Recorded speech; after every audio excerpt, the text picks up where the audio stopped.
Bonjour à tous et bienvenue sur un tutoriel Clou Tricot où aujourd'hui on parle d'augmentation. Avant de commencer, vous pouvez aller dans la boîte de description, cliquer sur le lien qui vous permet de vous inscrire à mon infolettre. Vous pouvez aussi cliquer sur le lien qui vous permet de devenir membre de ma chaîne, ce qui me permet de vous offrir toujours plus de tutoriels gratuits. Donc, on fait des augmentations et cette fois-ci, on fait des augmentations qui ressemblent étrangement à des augmentations intercalaires, c'est-à-dire que les augmentations intercalaires sont ici à partir de cette ligne-là vers le bas. Donc, vous pouvez les voir, elles s'en vont vers la droite et vers la gauche. J'ai une vidéo qui parle de ces augmentations-là juste ici, mais il y a aussi une autre façon qui donne un résultat très, très similaire, c'est-à-dire qu'on a les augmentations vers la droite et les augmentations vers la gauche qui sont situées exactement à la même place, mais comme vous pouvez le voir, probablement, ici, lorsque je fais des augmentations intercalaires qui ont seulement une maille au milieu, ça me crée vraiment une différence de tension énorme sur la rangée sur laquelle je fais les augmentations versus la rangée où je ne les fais pas. Donc, ce qui se passe quand on fait des augmentations intercalaires, on se retrouve proche de la maille centrale et on doit tirer sur la barre qui est juste à côté. Et lorsqu'on fait ces augmentations-là à une maille de différence, on tire sur la barre à droite et on tire sur la barre à gauche et ça rétrécit énormément la maille du milieu. Si on fait nos augmentations intercalaires à plusieurs mailles de différence, on voit beaucoup moins la différence parce qu'on tire sur la barre d'une maille ici et la barre d'une maille ici et donc l'effet est un peu atténué. Donc, je vous offre une option différente pour les faire où, comme vous le voyez, à partir d'ici, j'ai commencé à faire l'autre technique et c'est beaucoup plus subtil et j'adore le look. Alors, ce qu'on va faire pour ça, premièrement, c'est une augmentation qui se fait sur 2 rangées. On doit faire quelque chose de différent sur chaque rangée. Donc, si on le fait à plat, on doit commencer l'augmentation sur une rangée à l'envers. Donc, sur la rangée envers, on va tricoter nos mailles envers jusqu'au milieu, donc jusqu'à la maille du milieu. Et elle est juste ici, la maille du milieu. Donc, je m'arrête.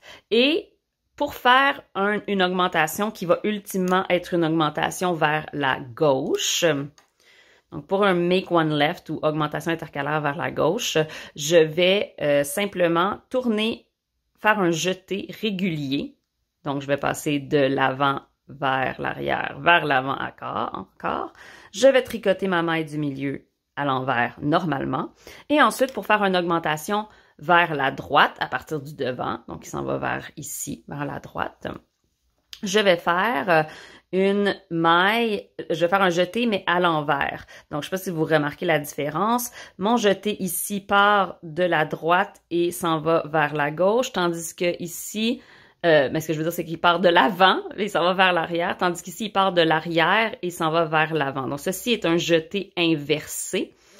Donc, je dois faire mon jeté inversé et continuer à tricoter. Ça va être très bizarre la première maille qu'on fait un jeté inversé ici parce que notre laine, elle va vouloir sortir de notre aiguille. Donc, je la tiens avec mon index pour pouvoir continuer. Je vais vous montrer sur le prochain rang comment le faire à l'anglaise aussi, bien sûr. Et on continue à l'envers jusqu'au bout. Maintenant, quand on arrive sur notre rangée en droit, évidemment, on a déjà fait nos augmentations. Elles sont ici. Elles sont en train de... vous voyez comment elles font une petite parenthèse sur le côté de notre maille du milieu. Et donc, on va tricoter jusqu'à cet endroit-là.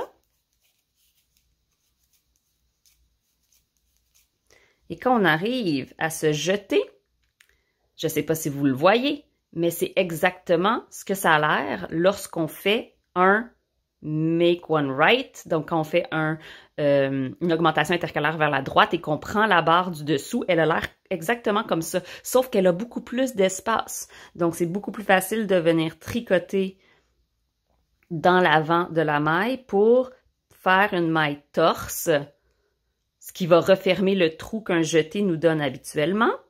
Et ici, j'ai un jeté régulier qui a l'air exactement la même chose que quand on prend la barre d'une augmentation intercalaire vers la gauche. Et je vais venir tricoter dans l'arrière de ce jeté pour venir refermer le trou. Et c'est aussi simple que ça.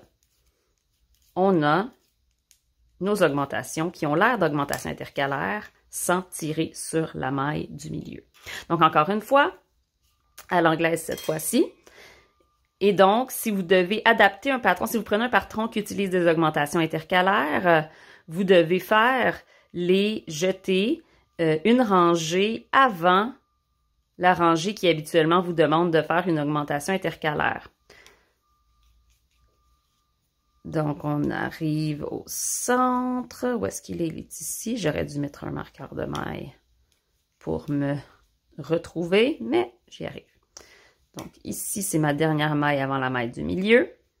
Je fais un jeté régulier. Donc, je passe de l'arrière, de l'avant vers l'arrière, vers l'avant.